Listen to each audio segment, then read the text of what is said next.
Ya, selamat pagi pemirsa, apa kabar? Masih dalam serial pembahasan riset Indonesia.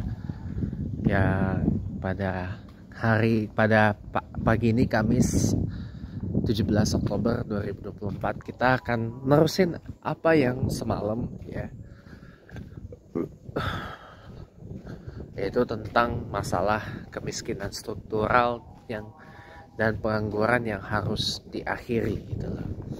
Sekarang gini teman-teman, hari gini masih ada yang mengatakan Indonesia baik-baik aja. Ya kalau orang yang mengatakan itu orangnya duitnya nggak berseri, orang nyimpen uangnya tuh banyak banget, mungkin sampai punya lebih dari satu safe deposit box atau lebih dari satu berangkas gitu ya, untuk ya sekedar nyimpen duit gitu, sekedar nyimpen duit kok ya. Ya itu sih nggak apa-apa, kita mah percaya aja, saya mah percaya aja. Atau orang yang duitnya nggak berseri mah apa aja mah tinggal amburin gitu, tinggal udah di-spend aja, dihamburin, kering, udah gitu doang. Gak boleh gitu, ya kan? Dah dihamburin itu duit, ya dihamburin. Ya, itu mah nggak apa-apa kalau orang kayak gitu ngomong Indonesia baik-baik aja, Indonesia is fine dan sebagainya.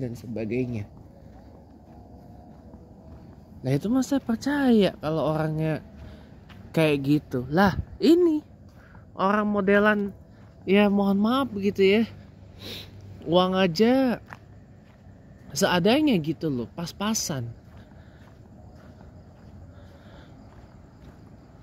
Tapi masih ngomong Indonesia baik-baik aja, lalu gila katanya. Coba sekarang ini mohon maaf, kita kan lagi rame bahas tentang kelas menengah Indonesia yang menurun. Ya memang menurun sih, karena WEF atau World Economic Forum ya, Forum Ekonomi Dunia, itu mengatakan pasca Covid ini situasi masyarakat ekonomi itu cuma ada dua kelas. Kelas bawah dan kelas atas. Betul memang. Nah yang dikhawatirkan ini kan ketika kelas menengah Indonesia ini ya kan turun sampai menyandang predikat menjadi masyarakat miskin. Ini kan efek dari COVID-19 ini kan begitu dahsyat, luar biasa gitu ya. Nah kalau pemerintahnya nggak berbuat sesuatu lah untuk meningkatkan daya beli masyarakat, untuk menaik tarafkan hidup masyarakat, ya mohon maaf gitu ya, apa yang menjadi kekhawatiran kita bersama itu akan jadi sebuah kenyataan loh. Nah ini PR buat pemerintahan Presiden Prabowo Subianto nanti, kalau setelah dilantik minggu besok ya, hari Senin besok tanggal 21 Oktober sudah go to work sebagai presiden ya, dan melantik kabinetnya yang jumlahnya mohon maaf ya kebanyakan gitu loh. Cobalah, udah kabinet kebanyakan, kabinet yang katanya kabinet gemuk, kabinet gemoy, kabinet gembul kata orang ya, ngabisin duit negara untuk menggaji, ya kan, banyak banget. Ya mungkin kalau asumsi saya tuh gini, Pak Prabowo tuh bukan orang yang tipenya adalah orang yang mempercayai small government ya, atau bukan seperti presiden Argentina sekarang Javier Milei, yang dimana beliau itu adalah seorang libertarian yang lebih percaya negara tuh hanya sebagai night watchman, atau apa istilahnya minarkisme.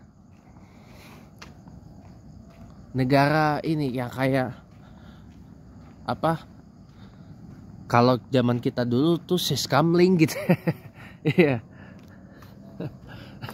Ya, makanya lihat jumlah kabinetnya Presiden Milei itu sedikit banget. Sedikit banget menterinya. Cuma ada 9 orang. Ya, sedikit banget 9 orang. Kalau ini menterinya banyak banget, ada 40 berapa 40 44 katanya, 49 tuh katanya sekarang. 49 hampir 50 gitu loh. Belum lagi wakil menterinya ada bejibun banyak. Ya Allah, saya bilang. Ini apa nggak gila ini? Apa nggak makin cekak ini uang negara? Wakil Menteri Keuangan aja sampai 3. Lu bayangin coba.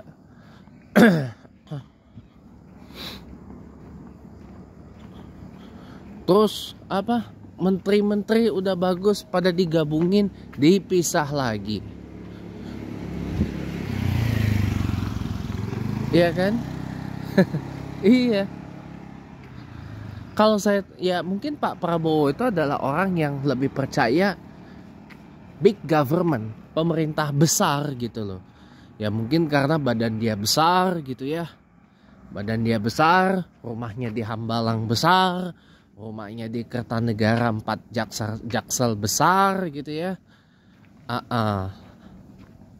Kudanya badannya besar-besar gitu ya. Jadi pokoknya kalau Pak Prabowo tuh harus serba besar gitu loh. Mobilnya besar gitu ya. Duitnya juga harus besar ya.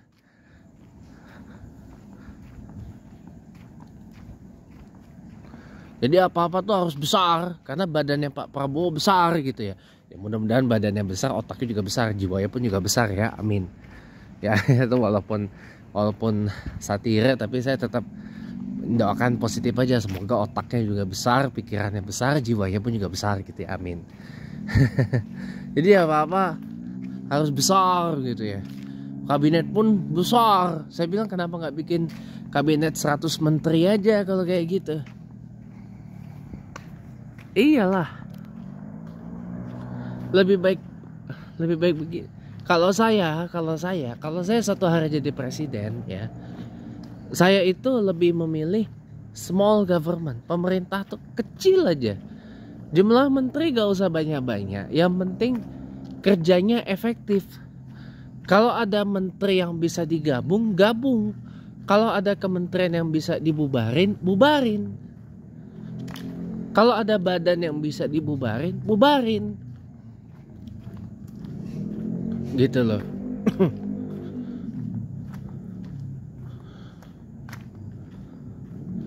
Ya kan? Kalau bisa dibubarin, bubarin. Jadi nggak boros gitu loh anggaran negara ini gitu loh. Kalau ada badan yang bisa dinaik tarafkan sebagai kementerian, kalau selama badan itu penting gitu ya, ya udah naikin aja. Kalau saya tuh gitu orangnya. Kalau ada kementerian yang bisa digabung, contoh misalkan Kementerian Pekerjaan Umum Perumahan Rakyat, kalau bisa digabung, gak usah dipisah lagi. PU aja, perumahan rumah aja. Kalau saya bukan orang yang seperti itu.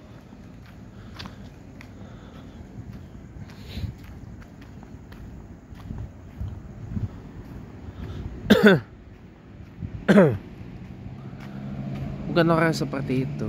Nah, kembali lagi ke masalah apa yang disampaikan abang saya, Bang Dennis Siregar ini ya. Saya jadi penasaran seperti apa sih sistem pendidikan di Vietnam itu sampai dinobatkan sebagai sistem pendidikan terbaik di dunia menurut majalah The Economist. Saya penasaran, saya kepo.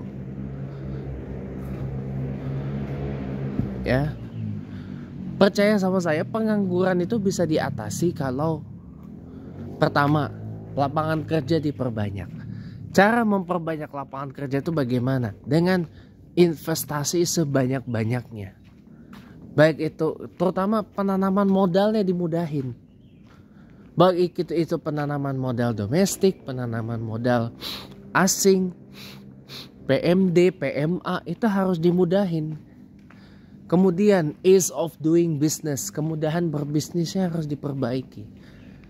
Kemudahan orang untuk berwira swasta itu harus dibetulkan, diperbaiki gitu loh. Agar jangan sampai orang susah sendiri nanti kalau mau berwira swasta gitu loh, wira usaha gitu loh.